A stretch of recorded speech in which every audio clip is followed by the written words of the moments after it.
Coming up on this edition of the RR Show, we have got a very lengthy single story here. This is one story, and this guy is a technological wizard, incredibly organized, somebody who really knows his stuff and might know how to negotiate well, too. His boss, on the other hand, not so much. So let's get into this one from r/NuclearRevenge. From user rhunter1980. Make me sign a non-compete when I quit? Sure thing.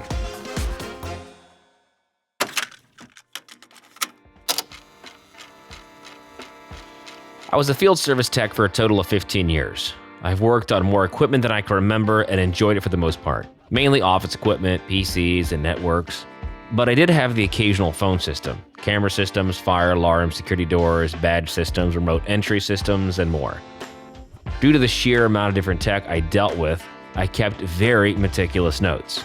Made wiring diagrams, recorded master passwords or backdoors to any of the systems I didn't work with on a regular basis. And I kept backups of software related to any of the installs or operations. I did this with everything unless otherwise specified by the customer, since I was going to be the guy fixing it if things went sideways. I was also in charge of training customers on the tech. This led to me being a serious jack of all trades and some serious burnout due to being the only tech. I finally had the opportunity to switch jobs, so I put my 2-week notice in with my old job, and this is the basic conversation I had with my old boss over the phone. The cast is as follows: my old boss and me. Old boss: you're quitting? Why didn't you say something? Are you unhappy with your job? Me: I did say something and you kept brushing me off. So yes, I am unhappy. That's why I'm giving you a 2-week notice. Old boss: there's no way I can get someone hired and trained to do your job in 2 weeks. What am I supposed to do? You're my only tech. How am I going to take care of all my customers? Me: not really my problem, but you have 2 weeks to come up with something. I'll keep doing everything till then, but I'm out after 2 weeks. Old boss: let me get back to you. Need to do something. Insert eye roll here. A week later, calls me into his office. Old boss: I'm working on getting a new tech. Is there any way you can stay longer than another week till I get one? No, I'm not putting off the new job since it pays so much better and has actual set hours. Old boss: tell me what I need to do to keep you around long enough till I get this new tech in. Me: seriously? Let me think. After I thought about it for roughly 5 minutes, I came up with this. Me: okay, I'll tell you what. Since my new job is second shift, I'll work for you in the mornings from 9 to 2. My time starts when I leave the house at 9 and ends with me being back in town at 2, so I have time to get to my new job. You will transfer my company cell number into my own account since I've used it for all my contacts and personal, family, and friends. You'll pay me hourly at the same rate as my new job, including the shift differential. I get to keep my own tool bag and laptop. Any emergencies will be handled in this time frame, and I'll be left alone after hours and on weekends.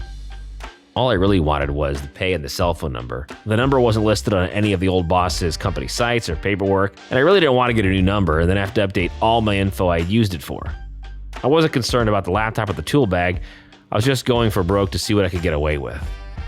Old boss: the pay and cell number are fine, but you have to return all company property by the end of the week, including your tools and your laptop. You can pick them up daily from the office and return them at the end of the day. I need access to them in case I need to fix something. Also, you will sign a non-compete for 3 years once I get the new technician to keep you from servicing my clients. Okay, deal. But the cell gets transferred by the end of the day tomorrow. I'll call you in the morning when I get to the cell company. Old boss: deal. I shook his hand and went about my day. Now I can hear all of you flying to your keyboards to jump into the comment section to say, "You idiot! You didn't get it in writing." And you're all absolutely correct. I should have gotten all that in writing. I was burnt out and I was tired. The next day, I got the cell number transferred over to my name and set out business as usual. Now, at the end of the week, I got what should have been my last check at the old rate. I turned over my tools and the laptop and had a very pleasant weekend. Monday rolls around, I work the hours I said I would, and then I go to my second job. I do this for the week without issue. Next week kicks off and I ask if there's been any progress on getting a tech. He says yes, and they start next week. Okay, I'll start getting the new guy up to speed on our main systems next week then. Friday comes and I notice my check is still at my old rate. It's hourly now, and the hours are correct, but not the rate. I try to get a hold of the old boss, but no answer. Office lady says he's out of service till Monday, and there's nothing that she can do about my check. You can see where this is heading. Monday rolls around, I meet the new tech and talk to my old boss about my check. Me. So my check was shorted and you ghosted me. Old boss. No, I didn't ghost you. I was out of town in an area with poor reception. I'll talk to payroll and get you a new check and cut the difference on Friday. Me. Okay. Well, I'll start going over things with the new guy. Should I take him on any calls with me? Old boss. No, he's a trained tech, but just not used to our brand of equipment. So go over them with him and show him the ins and outs, the software, networking them, programming things, the usual stuff we do to get a new machine set up. Me? Okay, will do. Friday rolls up, and I'm sure you're all shocked to read that payroll did not have a check cut for me. So I said, heck with it. I went home. I didn't even bother trying to call the old boss. I knew I wasn't going to get an answer. I just turned my cell phone off. Monday comes, I don't go to the old job, and I sleep until noon. I left my cell off for the day and enjoyed the new job. Tuesday morning comes around, and I finally kick my cell back on, and there's several voicemails and a couple of texts from this old boss. He's wondering where I am, why I haven't showed up for 2 days. I calmly call him and have this conversation. Old boss. Finally, where have you been for the last 2 days? I proceed to cut him off. Me. Do you have a check for me? Old boss. Check? What check are you talking about? You know exactly what check I'm talking about and exactly what you did. I thought I'd help you out because I'm a nice guy and you spit in my face. We're done. Lose this number. Old boss. We're not done. You haven't signed the non-compete. Me. You're being serious? You expect me to sign a non-compete after all this? Old boss. You will, or I'll sue you for breach of a verbal agreement. I have a recording of our conversation and a witness who heard you say you'd sign it. I transferred the cell number per our agreement and paid you for your time. I upheld my end of the bargain. I have no clue if any of that was true. If you did have it recorded, I'm sure it was edited just to the part we agreed to the cell number and pay, and of me agreeing to the non-compete. As for a witness, unless someone was listening through the office phone, there was no one else in the office when we talked. I have no clue if any of the crap he was saying was legal, but I did know one thing. He had sued the previous company we worked for over them verbally agreeing to pay for something, and he had also recorded them. I know it dragged on for about 2 years and was settled out of court. I think it was cheaper for them just to pay him than to keep dealing with his crap. Did I want any of that? No. So I said, fine, leave it at the office and I'll be in to sign it. I wanted to be done with this insane man-child. The build-up to sweet release. Now you're all probably going, okay, the previous section is the compliance from the title, but where's the malicious part? Well, a little over a year after signing the non-compete and being rid of this old boss, I was enjoying my new job. I get a phone call then from one of the last big customers I did a setup install for a few months prior to me quitting. The customer, you ask? A women's abuse center that had converted an old building into a safe house for victims. My old boss had managed to get the job to redo the interior network, furniture, camera systems, security doors, and the alarm systems. He had also sold them a service contract for the camera, security doors, alarm systems, where we were on call 24/7 for the next 3 years if something went wrong. This was not a small chunk of change, and it was due up front to get the best discount. But the abuse center had government backing, so they got the old boss to agree to half up front and then payments after a year and a half. I knew the wording on these contracts because I had to give him worst-case timeframes for getting things fixed if crap hit the fan. This will be important later. Now, due to the nature of the client and the job, I made sure my cell number had been laminated, and I literally glued it to all 3 systems with instructions to call me if they needed anything. The reason they were calling is they had some personnel changes, and they needed to change door codes. Not real secure if former employees can still access the building. They also wanted to set up remote camera access for new security monitoring purposes, and they needed to know how to do all this. Now, if you read through the entire post, you know that I made some very detailed notes, as well as instructions on how to do all this. A set of all this, as well as the credentials to log into the systems, was in a nice secure binder on site. One problem, they couldn't find it. Not to worry. I would have planned ahead and made backups of all that and kept it on my company laptop with approval from the customer, right? If you said yes, you get 5 points.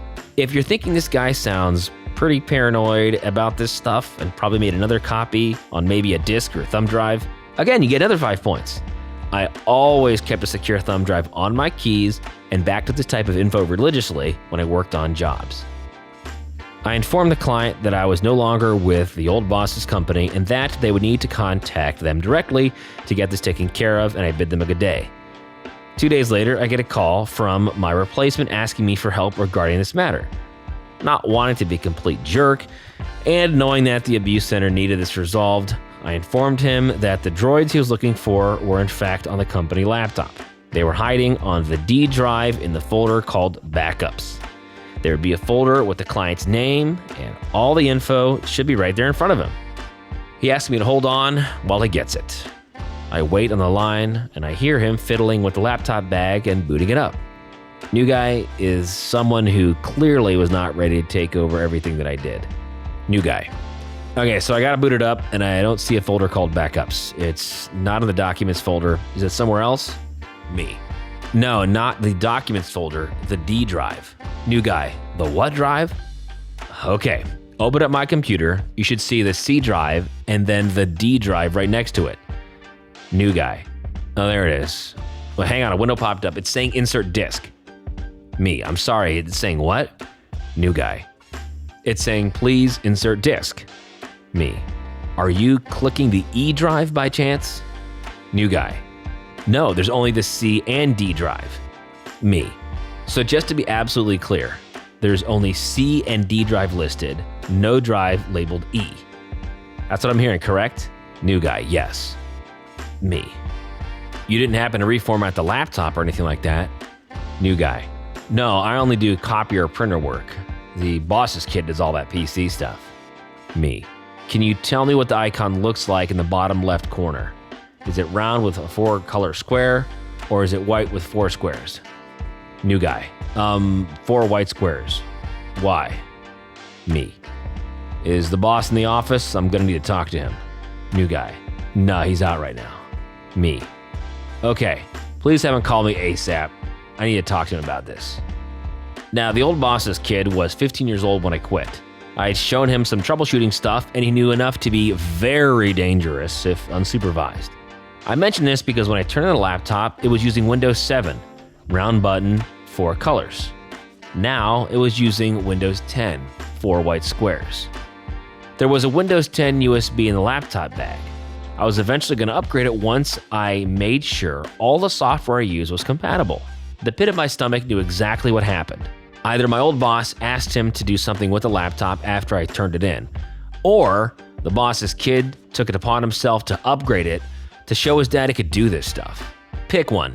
But I knew he had deleted the separated partitions I had made on the hard drive to keep crucial data safe if Windows went dead, and I needed to do a restore or clean install and not have to worry about pulling the data. What the boss's kid had done was nuke the entire drive, and all that backed up data was now gone. I get a phone call the next day, first thing in the morning. Old boss. I was told you needed to talk to me. Is this about the abuse center? I told the new guy to handle it and call you. You always kept instructions for all that, so just tell him where it is. Me. Oh, I already told him where to find the info, but there's a minor problem. It's gone. Old boss. What do you mean it's gone? You kept backups. Me. I did. It was on the laptop when I turned it in, but it's no longer there. What do you mean it's no longer there? Did you remote in and delete it? I know you did stuff like that to fix things. You shouldn't have been able to. I had my son make sure you couldn't. Me. Oh, he certainly did that, but he also wiped up the backup data. Old boss. What? Me. I can't say 100% sure that's what happened, but I'm like 99.99% sure that's exactly what happened. Old boss. Wait, you kept multiple backups. You told me that. That thing you had on your keys, that you didn't give me that. Tell you what, you give me that and I won't pursue legal action since you didn't give it to me when you quit. Me. Yeah, that's gonna be a no from me. Old boss. You have to give me that. You did not turn in company property. I'll sue you. Me. First, that thing I had on my keys was a personal device, bought and paid for with my own money. So I didn't need to give it to you when I quit. Second, I wouldn't give it to you even if I could. I destroyed it after I quit because of what you just said. I knew if I kept anything related to my clients and you found out, you'd try to sue me like the man-child you are. Third, the only reason I'm talking to you is because I want to help the abuse center, not that you care. Old boss. No, you're lying. Just wait, I'm gonna click. No clue on how many times he tried to call me and text, but I put my phone on silent and enjoyed the rest of the day. Malice. Best served cold with a side of mint. After hanging up on the old boss, I was heartbroken, and I felt it was my responsibility, nay, my duty, to call the abuse center and inform them of the situation. All joking aside, this could have actually put people in danger if not resolved somewhat quickly. I talked with the secretary and asked to speak with her boss, and luckily, it was the same woman in charge from when I installed the systems, and she knew how much I cared. Me. Well, I wanted to inform you of the situation and give you some reasons as to why I can't help you, but give you some options on how to get this resolved. I proceed to inform her of the non-compete, and all the following information is just my best guess, and I'm offering up my opinion free of charge. She can choose to act as she sees fit. I let her know that the old boss's company most likely doesn't have the credentials and documentation needed to perform the tasks that she needs done, but I can't say for certain though. Wink, wink. I inform her if the old company does not have the proper info, that she may suggest resetting the equipment, and it'll most likely take even longer to get things fixed, as well as their current setup being wiped out, and only the factory codes will work. Also, the system will most likely not function the way they needed it to. Again, I can't say for certain. Nudge, nudge.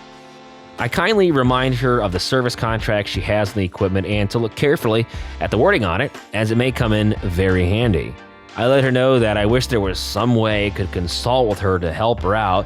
Due to the non-compete, there really isn't a way that I can help because she is currently the old boss's client. I make several suggestions on how to possibly deal with the situation after reviewing some things and getting some options. After all this, she thanks me for my time and says she's going to be busy the next few days.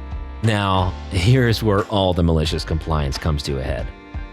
The wording on her contract stated that if the old boss's company was unable to resolve any issues the customer had within 3 days, then the old boss's company was on the hook for any expense the customer incurred to work around said issues.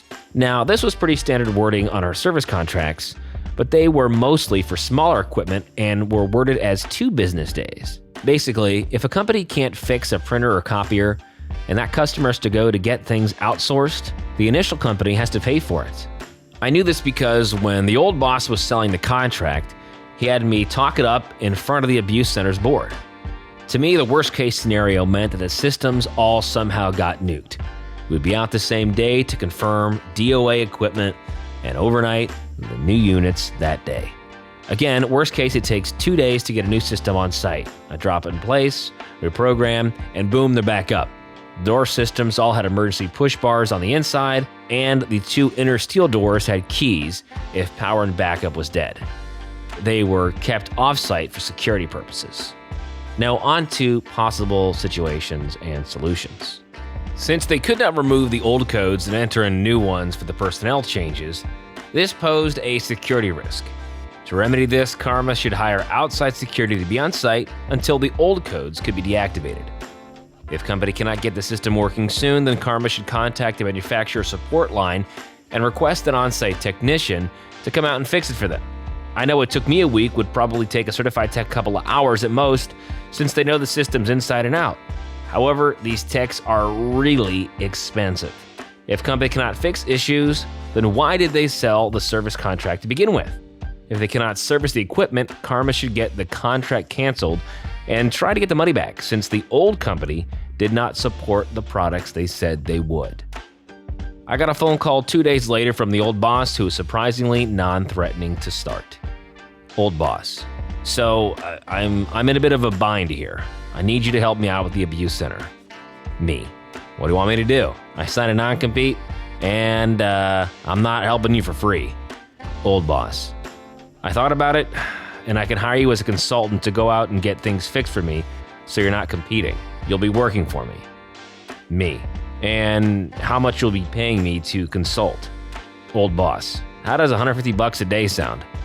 Me. $150 a day? I don't know, that sounds awfully cheap to me. Old boss. Cheap? That's way more than you'll get at your new job. Me. You misunderstood me. I meant cheap for you. Old boss. Explain. Me. I'm guessing it's probably costing you a lot more than $150 a day to pay for outside security around the clock at the abuse center. How did you? It was you! I'm going to... Click. Phone rings again. I pick up to more screaming.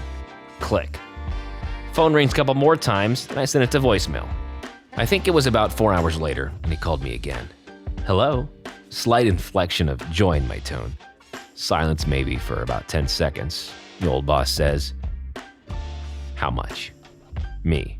Well, to be honest, I can't help you. Old boss. What? Me. Obviously, I have to have a paper trail since I can't trust you, and for me to consult, I'd have to give you a detailed invoice that would list why and what I'm consulting for. Due to the rather descriptive non-compete you made me sign that specifically states I may not service any one of your clients for 3 years, my hands are tied, legally speaking. Old boss. But, me, good luck with that. Click. I immediately blocked his number and laughed so hard I cried for maybe 30 minutes. I don't think I ever felt that good. Fallout, hazmat suit suggested. I got some details from the secretary at the abuse center. She was a chatty Cathy and loved drama. She talked my ear off when I did the install, so I called her a couple of months later. Karma ended up having to get an on-site tech from the manufacturer to reset and redo everything. Not sure how long it took, but I know it wasn't cheap. On-site security was kept in place till the system was back up and running. Karma and the board went after the old company for all the contract money. The expenses incurred, the installation costs, the equipment costs, even the legal fees. From what the secretary told me, he settled out of court. She didn't have an exact number or what they all got him for, but it was really close to 6 figures total. I ran into several secretaries from other businesses I used to service, and I got even more details later that year. His tech quit, and he ended up selling the service side of the business to a company over the mountain. He sold his local storefront and downsized to an office to his home to focus mainly on furniture installs. Just last year, I ran into one of the owners from back when I started as a tech, when he and the old boss were friends. According to him, the old boss is out in Texas working at a furniture place while the wife and kids are still in state. He used her name, and I don't bother asking the status. I genuinely don't care.